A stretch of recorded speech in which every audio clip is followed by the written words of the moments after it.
Hello, and welcome to the Natty podcast. Live from my car in Jersey City, New Jersey, at my gym. My guest today is internet sensation, viral sensation, reality show villain, Paris Nicholson. How are you, Paris? Hi, Nathaniel. I'm doing quite well. Thank you for that gorgeous introduction. All of those things are technically true. You're welcome. And thank you for being on here on such short notice. I'm glad. You might not know this, but this is a big get for this podcast. Ooh, not me being a big get. Yeah. I'll take it. The first thing I have to say, I was looking through YouTube videos. It was one on your channel about something about edited to be a villain, and someone wrote, all the editing in the world doesn't change the things you did. I know, I saw that comment too. I actually love hateful comments like that, and I don't get a lot of them, surprisingly. Really? I would get more. Yeah, I have maybe a dozen that I can think have ever happened. Yeah, ever. How is that possible? I don't know. I think my content has yet to reach the audience that hates me. Okay. The homophobes aren't seeing my videos, which is good. So, the people that see your content, it's the same people who watch E! and Bravo or whatever. Yes, that's what it seems to be. And a lot of Disney adults who I don't think have that kind of animosity inside them, at least online. I want to make a joke about Disney adults, but as you say, there's no hate in their heart, so how could I? Yeah, they're just weird and sad. You said it. Hey, to my large Disney adult fan base, Paris doesn't speak for the Gets Natty program.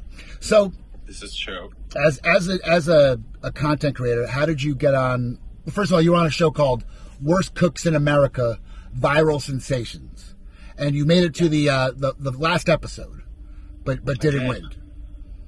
I did not win. I botched it at the very final moments. Your roast in the second to last episode looked wonderful, and I don't know what she was talking about.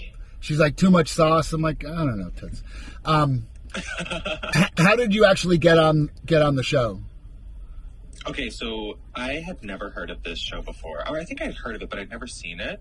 And when they were talking to me, basically, let me rewind. I'd never heard of the show. They called me and were like, hey, we've seen your videos online. We think you'd be great for a show we're casting called Worst Cooks in America. And I said, wow, that's really mean. Why would you say that to me? My videos aren't even cooking related. What would let you believe that I am bad at cooking? You're not wrong. I wouldn't say I'm the worst cook in America, but I wasn't a great cook. So I was like, yeah, I'll be on TV, sure. Yeah. And that's basically how they got me. They just called and were like, hey, you look like an idiot. You want to be on TV? I got to tell you, in the back of my head, I have a lot of aims as a content creator, but my biggest hope is just somebody who could do this would call me and say, I want to put this guy in a reality show. So yeah, Nat, it's so fun. It was such a fun experience. And now I'm I need to do all the shows. Put me on Survivor. Put me on The Mole. Put me on Traitors. I really want to be on Traitors now. Josh and I are huge Survivor fans. And same. We watched are you watching the current season? Yes, with Carolyn. Oh, I'm obsessed with her. That's a fucking star right there. I'll superimpose a picture of her right next to your head. If you're not watching the current season of Survivor, get fucking Paramount Plus, do whatever you got to do, because not since... I'm trying to think of... Remember the gay Republican guy, Colton? He's old school, but he was like... I started in season 20-ish. This way, you want to look up highlights of Colton. He was an extremely swishy Southern dude who was also a Republican, but also the world's biggest bitch. And just absolute reality show star. I don't know what he's doing now. But we always see the... want to join Survivor, type out the thing, and I don't have a good reason why neither of us have done that. Yeah, fill out the application. Do it. Yeah. Well, it is actually involved because I looked into the process. You have to make a whole video, and it's a bit more work than you might expect. Right. I kind of haven't done it. What exactly? What I dream of is just sitting there doing my thing and getting a phone call hey, we love you. Exactly. Yeah. We'll fly out to LA. Call me up. That's more my speed of preparation. Direct bookings only. So how did you become a influencer? Let's go back to the beginning. So always say I'm not an influencer. Excuse the I can't term. claim that title. Okay. I Content creator. I've never influenced anybody to do anything. Right. I'm not that powerful yet. How did you come to having a successful and robust following on the internet, making videos? Successful? You're so kind. So I literally am 32, and I was like, I'm too old for TikTok. It was back little around the time of the pandemic, and I was like, it's not for me. That's fine. Not everything's for me. And randomly, do you remember the time, like post-pandemic, but still kind of pandemic, like 2021-ish, when the Disney adults were complaining that the parks were still closed? Do you remember this? I do remember. That's actually when I started on TikTok too, right around then. So. Oh, that's amazing. I guess it was a prime time. Well, I saw a video of a girl on Twitter explaining all of the reasons why she should be allowed back into the Disney parks. And the very last reason she gave was so that she could see the hot bug from A Bug's Life. And then she showed a clip of the ant from A Bug's Life. And I was like, that's not the hot bug from A Bug's Life. And I was like, I moved on. And then days later, I'm still thinking about it. I'm like, are there people out there that think that the ant is the hot bug from A Bug's Life? I have to correct this. So I made a stupid video ranking the top 5 hottest bugs in A Bug's Life and why they were in that ranking. And that got like 1 million views in a day, bitch. And my family was calling me. People were texting me. They're like, oh my God, I just saw this. It's blowing up. And I was like, wait, what? A bunch of people saw that? Uh-oh. And then I kind of just kept doing it. You fell ass backwards into like what you're known for, which is top 5 hottest non-sequitur things, which I love, by the way. Thank you. I'm trying to veer away from it because I feel like with TikTok they want to trap you into a shtick. I refuse that too, and like I'll give you like the Cliff's notes on how I started influencing or whatever. Yeah. It was the pandemic. I was running a business that got completely wiped out by there being a lockdown. Oh. So I'm like broke. At the time I was like very, very lean, like with veins everywhere, and I'm like, I'll be a fitness influencer. What the fuck? So I started Instagram where like the shtick was I do junk food reviews, and the shtick was like, you could eat junk food and be in shape.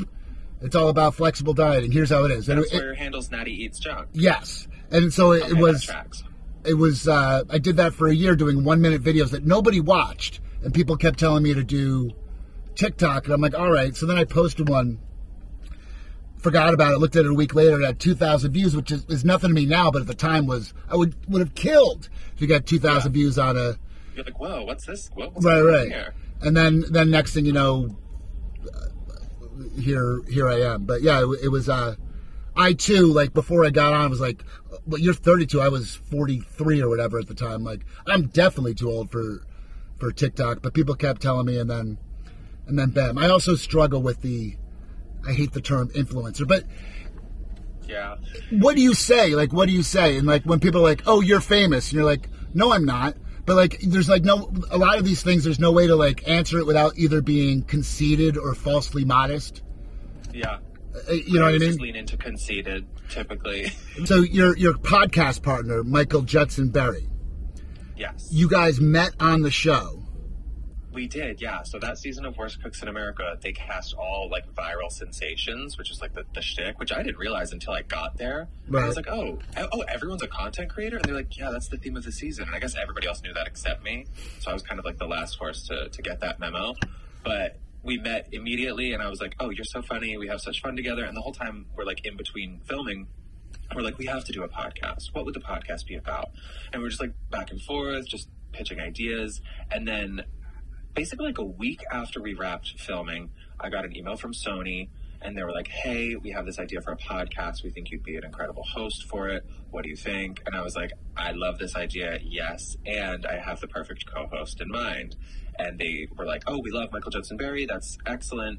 And it was like 6 months of pre-production, which is kind of surprising for me for a podcast. Yeah. But now we're live, and it's been so fun. We have 3 episodes a week, Tuesdays, Thursdays, and Fridays. And they're really short, bite-sized episodes, like 20 minutes, 30 tops, where we kind of recap the hottest trends on social media of that week. So what's going on this week? This week, we have like a group chat with our producers where we just like pitch ideas of things we're seeing. And I don't know if you saw this morning, but all of the Barbie promotional materials for the new movie have dropped. and I'm obsessed with it. It's all over my timeline. There's so many different Barbies, so many different Kens have been revealed, and I'm like, where is the trailer? And now everyone's like photoshopping different people and like saying that they're a version of a Barbie or they're a version of a Ken. So that has been what I've been looking at all morning long, and we record tomorrow, so hopefully I can get that into the outline. Now I know what I'm going to do for TikTok this afternoon.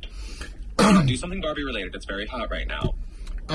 So it sounds like you're my idol who just gets phone calls with amazing opportunities.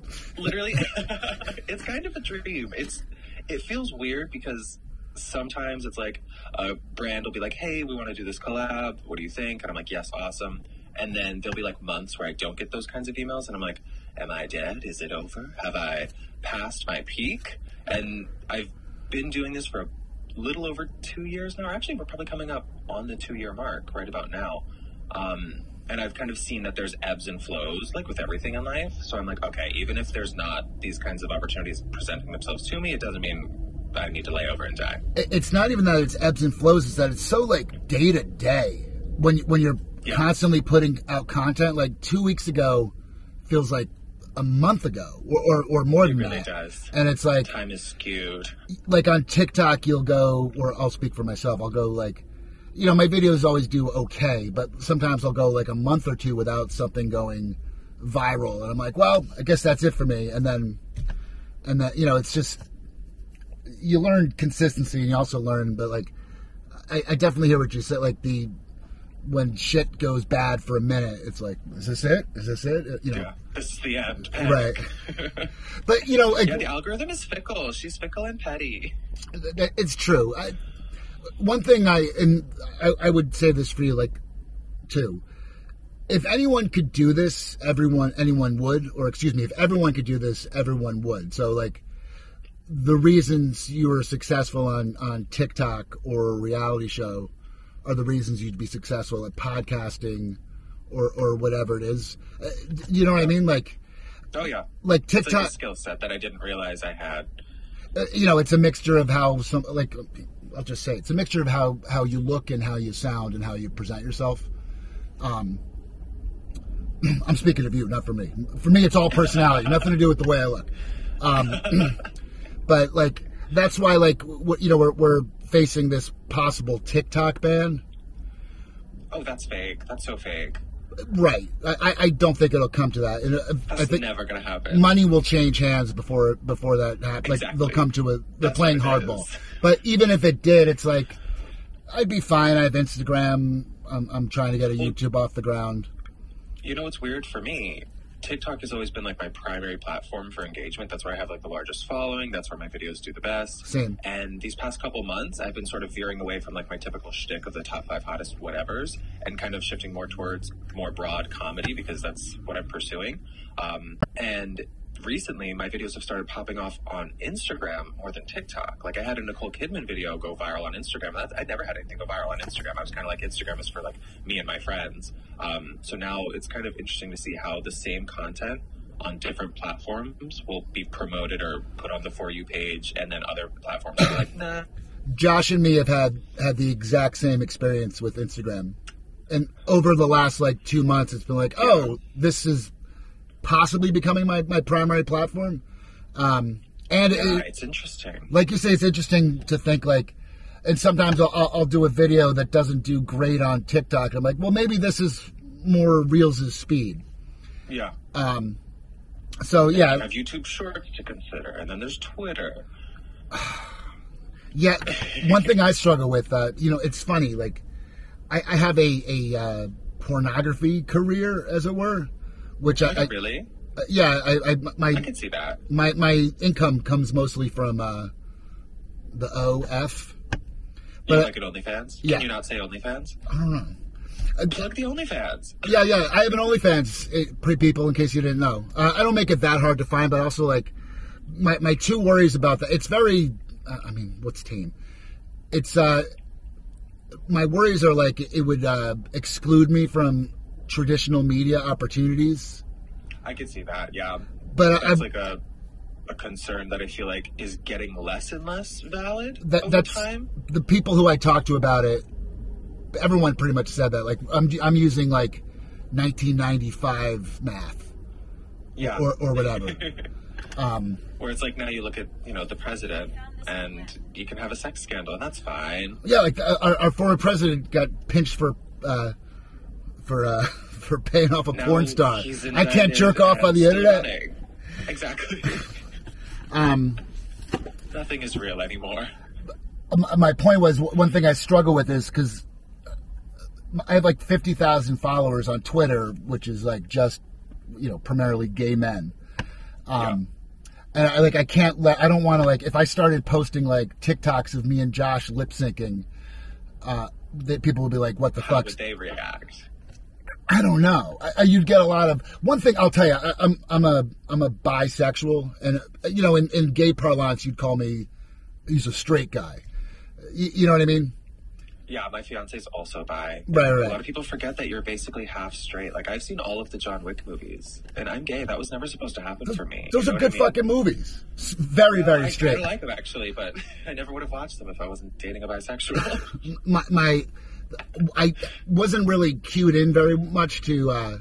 The biggest surprising thing about being a public bisexual is how rude fucking men are. And Really? I had no idea. Gay men, particularly. So nasty, so rude. But it's just like they're men, so why would they be any different from? So it's made me like appreciate Me Too in a way I couldn't before. Mm-hmm. Like I could never fully understand. I'm a big dude. Like I could never fully understand what it's like to like feel physically threatened, the way like a woman would. But I do I like, and I'm sure this is pretty common. This is something that gay men just have known all along. That's fairly new to me. Like the whole, like, if you were like, no, thanks, I'm not interested, you go, well, you're just stuck up. Or, just lashing out the most potent venom they can spew. Right. They can't handle the rejection. Well, yeah, and like, even with, it's like, you're in fucking Iowa. What were we gonna do? Right, like, you're in Iowa, I'm in a relationship. Forget the fact that not on your best day would this ever happen, but like, I'm supposed to like, have dirty fucking Snapchat videos with you, and I don't know. I was always merciless with my rejections. I'm a Capricorn. I don't care. Well, the thing is, like, that's as a very sensitive person who never took rejection well. That's a kindness, is when you're very direct and say like, nope, it'll never happen. Get it out of your head. I feel like let's save us both some time and move on. And then I'm also like I'm block happy. I love blocking. That actually might be why I don't get too many hate comments, because like at the first sign of bullshit, I'm like, oh, you're blocked. It's fine. There's billions of people on this planet. I have no problem blocking hundreds of thousands of them. Yeah, well, I'll block people. So my block hand is strong. And sometimes I'll like start another account and they're like, you blocked me. You infringed upon my freedom of speech. It's like, no, I fucking didn't. First of all, I actually firmly believe in freedom of speech. But it also gives me my freedom to block, That's the dumbest. Christ lover 1971 with the crying eagle fucking blocking somebody as an infringement on their freedom of speech. Listen, you're free to talk wherever you want, but you're not free to have me listen. Yeah, that's not something you are guaranteed. Exactly. I'm actually. Funny. I'm going to start using that. I'm really like I envy you that you don't deal with a lot of hate comments. Especially, I think, yeah. Especially as a. Now. Well, it's funny. I was looking at. There's a video of you and Michael going into the Sony studios. Yeah. And someone just wrote, "Looks like two woke libs." It's like. Oh, really? I think I missed that one. It's not like you're sitting there like in the video like advocating anything. You're just literally two people walking to a store. And we're visibly woke libs. I guess, but like, I just don't understand what the point of it is. And I'll even both sides this. I'll be like, well, I'll be looking at a video and it's like some dude's hunting or whatever, and someone will just go, "Fucking MAGA Trumpers, what the fuck?" It's like they're not saying anything. They're just let them live. I wonder with people like that. Like, I don't think you care about politics and issues. I think you just care about like. Getting attention online from strangers, or just fighting, or like dunking on people to like feel powerful. Yeah, exactly. It's a power grab. But I will say sometimes there is discourse in my comments. Usually not like directed towards me, but sometimes I'll like watch it. I'll like look at a video and there'll be like people fighting amongst themselves in the comments, and I love that because one, that's great for my engagement. Two, I'm so petty that I just like scroll through and like the comments. That is one of the most delightfully entertaining thing. Hey, to anyone watching, get yourself a viral video and have two random people argue about something that you don't care about very much for like 3 days. Something unrelated, usually. Yeah. Like the Nicole Kidman video that I did, I like dubbed over Nicole I Kidman. saw that. I love that, by the way. There's so many people in the comments like debating whether Nicole Kidman's like a good person or talented, discussing all of her scandals and like really like fighting each other like tooth and nail about Nicole Kidman. And I'm like, this is great discourse. I love this. But there's also a concerning number of people who thought that my voiceover was actually Nicole Kidman. They're like, Really? I can't believe she would make those sounds. She's such a smug bitch. And I'm like, that's a gay man's voice. If you can't tell that that's not the voice of Nicole Kidman, you're an idiot. I'm endlessly surprised at how stupid some people can be on the internet. Yeah. That would be an example of it. Another one was Josh and I posted a video. I posted a video and it said, "Great news! Josh and I have just been cast in the gritty reboot of Bert and Ernie." And at least 30 comments are like, "Oh my God, is this real? I'm so happy for you." Aw, well, at least they're kind idiots. Yeah. That's hard. Like when you have fans who are like terrible people, and honestly, I'm just like, love you. Keep being terrible. Listen, Keep clicking that like button. I welcome stupidity. We all have moments where we're stupid bitches. Everyone's smart at something, you know? That is true. Like half the people who you laugh at the internet, like maybe they're good at fucking welding or something. Or engineering, something I could... Maybe they built your house. Right. Like, I barely passed Algebra 2, so who the fuck am I to talk? Oh, I failed Algebra 2 twice. Me too. The letters and the numbers, they actually, like, mix up in my brain. I can see numbers just fine, I can see letters just fine, but when there's both, my brain's like, let's mix them up like a little salad. I'm even good with, like, arithmetic, but once letters, I failed it junior year, and then had to take it again senior year of high school. My parents got me a tutor, and I still failed the final exam.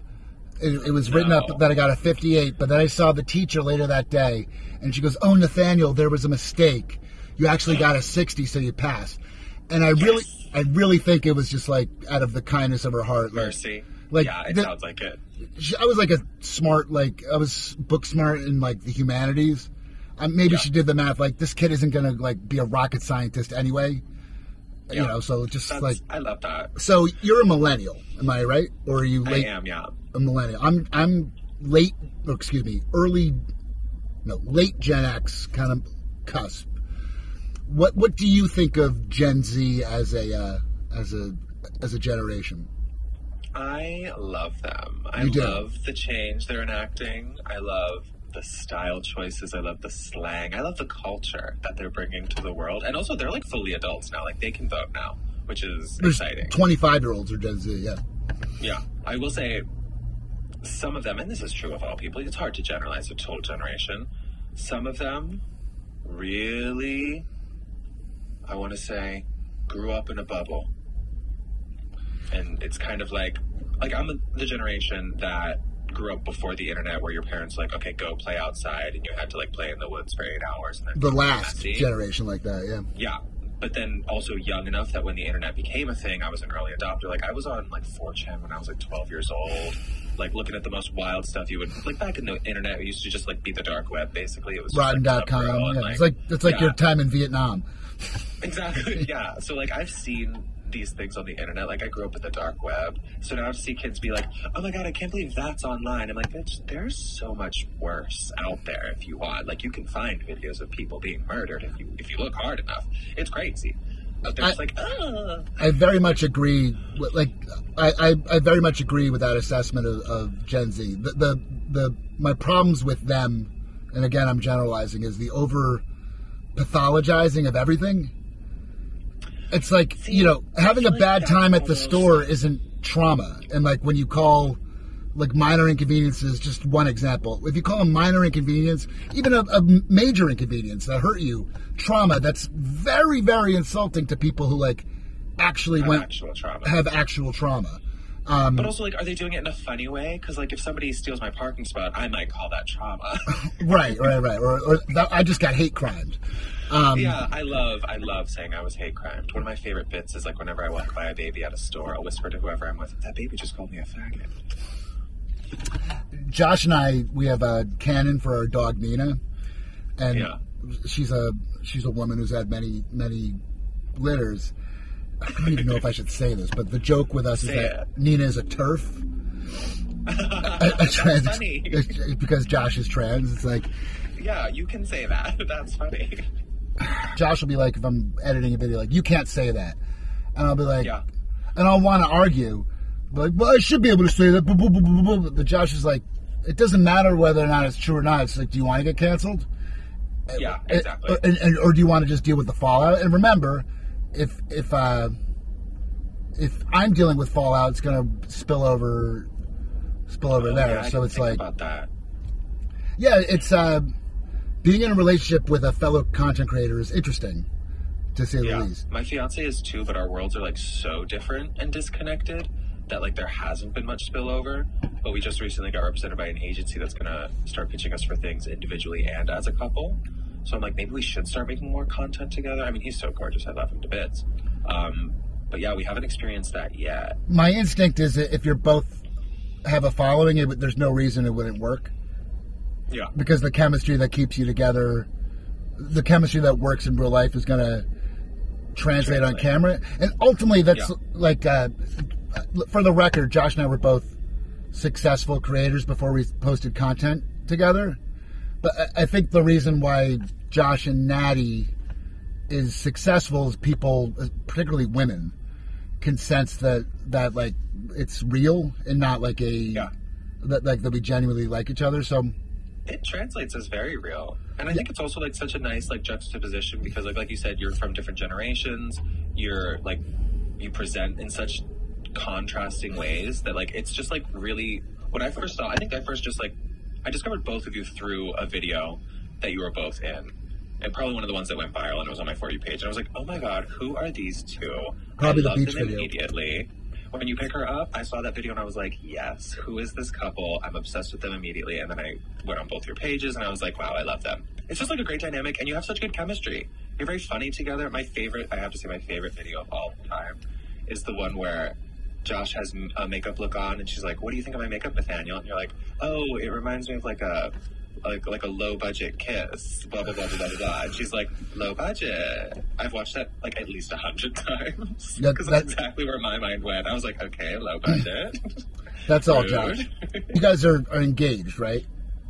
Yes. So, I bet part of you is worried that the stress of adding that onto everything would be like cause a lot of friction, but I don't know. I think you'll be fine. Yeah, we're both not worried at all. We're both very much like, we're not really planning a wedding. We might just not do a wedding. Or if we can get like some brand to sponsor a wedding, maybe we'll do it. But for the most part, we're both super chill. We're down to just like go sign some papers and move on and start just like traveling the world. I just mean being worried about the tensions that would come with being an online couple unit. Oh, I hadn't even thought about that. Yeah, I feel like that wouldn't change much. At most, it'll result in a few arguments here and there. It's not like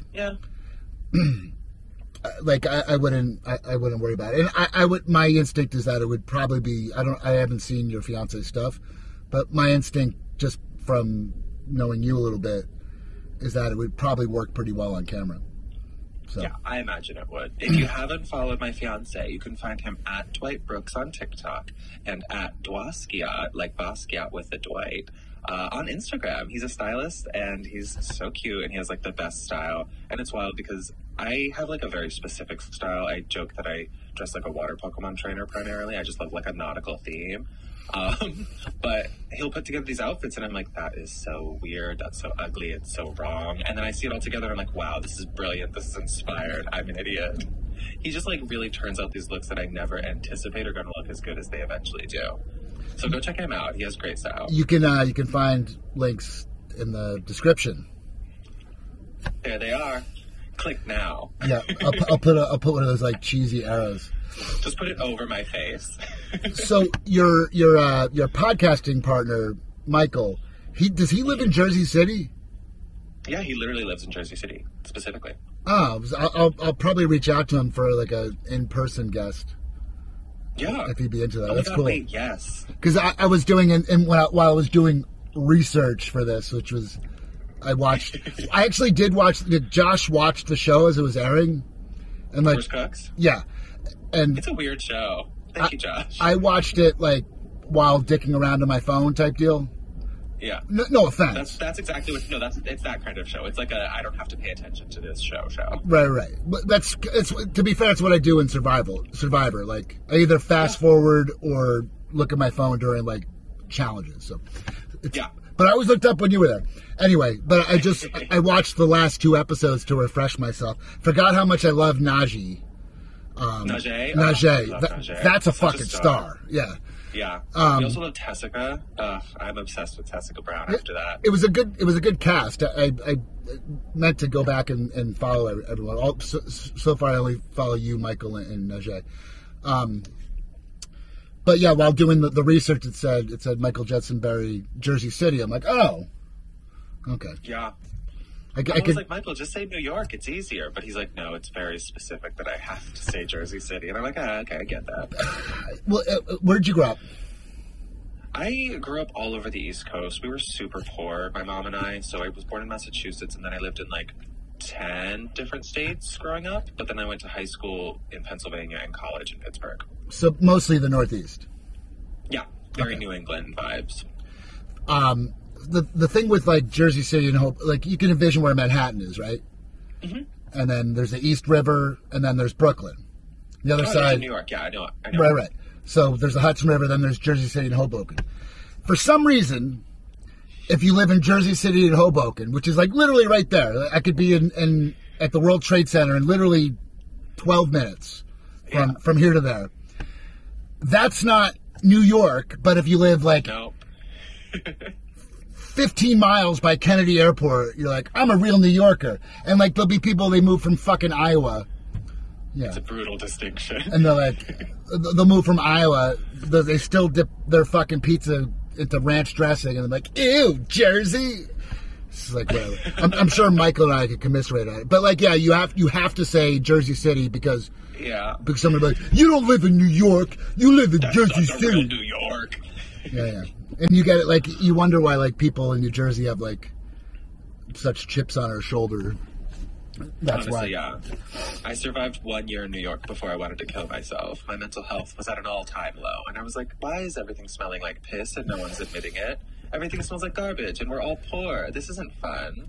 I imagine it's fun if you're, like, super rich. But now that we're in LA, I'm like, oh, LA is a vibe. And I always thought I was too East Coast for LA. But now I'm like, I love it. I'm really getting into it. I lived in LA for a year. The only reason I left was because I had my nephews were like 3 years old at the time. I had twin nephews. And I'm like, I just don't want to miss. Yeah. I want to go back home before like LA gets its hooks into me.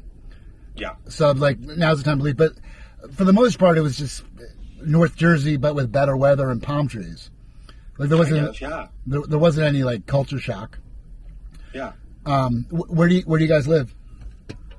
We live, I just found out, because like we live in like a weird like middle neighborhood that isn't quite any neighborhood, but our friends just told us that they call it Mid-Wilshire. Mid-Wilshire, okay. I know Mid-Wilshire. I live right below the tar pits. The La Brea tar pits? The La Brea tar pits, yeah. I was there once when I was 10. Pretty cool. It smells horrible. We should really close that up. I think it's a hazard. I know it's like a natural monument or whatever, but... Have you actually been to the museum? Yeah, we took my mom there when she came to visit, and she like loves the show La Brea, I guess. So she was like, we have to go see the tar pits. And then I made the mistake of getting us tickets to the museum, which is really nothing. It's a nothing museum. You can kind of just walk by the tar pits for free and get the whole vibe. I don't recommend paying for the museum itself. I went there in 1988, and all I remember is like a statue of a caveman next to tar. And I was like, oh, it sucks for that guy. Lots of tar, lots of statues, some fossils of things that they found in the pit. So here's a question. Yeah. I find myself, how do I put this? Problematic. No, well, In the most problematic way you can. Don't get me. Threaten me with a good time. Yeah, right. Sometimes I do wish I could just like let loose and say everything I really think on the internet. Because it would, I don't know, but like. It's a fine line. It's kind of an art. You have to like say it in just the right way, where it's like a little cheeky. Well, for the most part, what I want to do is make people smile. I don't want to make people angry. Yeah. Even people like, and there are people who will disagree with me on this and think what I'm about to say is objectionable. But like, Michael Jordan once said, they asked Michael Jordan why he doesn't talk about politics, and he said, "Well, Republicans buy sneakers too." And it's like, why would I want to like? Money? Well, yeah, but like, why? Even beyond that, like, why would I want to alienate anybody, or at least like go out of the way to alienate anybody? And that's one of the reasons I got out of making quote fitness content, because I grew up fat. Am I allowed to say that? I'm going to get canceled. I was overweight. You can say that. I don't know. I don't know anymore. And I remember like when I was like a fat kid, if I saw some like muscle dude doing anything, lifting weights and talking about like losing fat, I'd be like, I don't want to watch that. A, because it reminds me of my own shortcomings. Yeah, it makes you feel bad. Yeah, like I don't want to be in the business of making people feel bad. There's people who say all sorts of shit on the internet, all sorts of like spicy, aggravate stuff. Like people make entire platforms off of rage baiting now. Yeah, like you go through like TikTok lives. It's like, God is not real. Prove it. Prove me wrong. Yeah. Donald Trump is the best. Donald Trump is the worst. Yeah, just trying to be controversial because they're not interesting, entertaining, or right. Say. And when people want to talk about politics, I'm like, hey, it's important people talk about politics. I care about these issues too, but you can literally talk about it anywhere else besides my fucking video about Zagnut bars. Thank you. So my question was, do you consider success in traditional media, such as being in a reality show, more valid than success from being a contentfluencer or whatever word we're using for it? I will say, having now been on a reality show and seen the impact that it has had on on my numbers and my following, I will say no. It's much more valuable to be online than on at least the show Worst Cooks in America. And also, like, I truly measure success financially, so whoever has the fattest check, whenever the deposit comes through, that's where I get my validation, because I respond to money more than anything else. Like, me too. If there's one thing you learn about me, listeners, on this podcast, everything I have done online is in an attempt to get more money. I will do almost anything for money. They were asking us like what sponsors we would and wouldn't take for the podcast, and I was like, basically, I won't advertise like guns or the Republican Party, but if the check is bad enough, they're not gonna reach out to you anyway. I have a moral compass of a Disney villain, let's say. You know what? Let me piggyback on it. I'm the exact same, but my only difference is I'm actually chasing fame more than money. I feel like for me the fame's nothing. I don't give a shit. I feel like with fame comes money, but I do want. Yeah, that's exactly. Maybe it's because I'm half straight, but like the esteem of women is so important to it. Well, first of all, it's so rare. Like, I don't care what you like. Brad Pitt, or whoever the best looking dude on earth is, he could go out and be like, I'm going to go get laid tonight. He could very easily strike out. Whereas it's just much different for gay men and women, obviously. But like, there's just something. And I used to be a musician, so like I maybe I shouldn't reveal this, but like I do really value like women swooning over anything. And I figure like if women capture their hearts. Yeah. I'm the same, except I seek fame a little more. And I'll do anything other than like, I would advertise anything unless it were somehow damaging to my ability to advertise other things or make money or have a platform. The way, very fair, yeah. The way like guns or the Republicans Exactly, would yeah. be for me. And those It would definitely pigeonhole you. Right, and those people wouldn't reach out to me anyway. Exactly, yeah. So I'm not even like being brave by saying that. It's like, well, listen, Nathaniel, if you want the validation and approval and affection of women, there's no better way to do it than to be a gay man. That's pretty much my entire following is women and gays. Straight men, they don't see me, and I kind of like it that way. Josh and me, it's both. Our analytics on TikTok anyway are identical, and it's 70% women, men. And I assume that's good. That's a good. I assume of the 30% of men, 20% of them are gay. And yeah. I'll tell you, that's actually something that bothers me a little because I feel like my personality, like I deal in, for the most part, like dick and fart jokes. I grew up listening to Howard Stern, and like demographically in terms of like what I watch and how you would advertise to me, I am a straight man. Yeah. I just mean that in a what I consume in kind of way.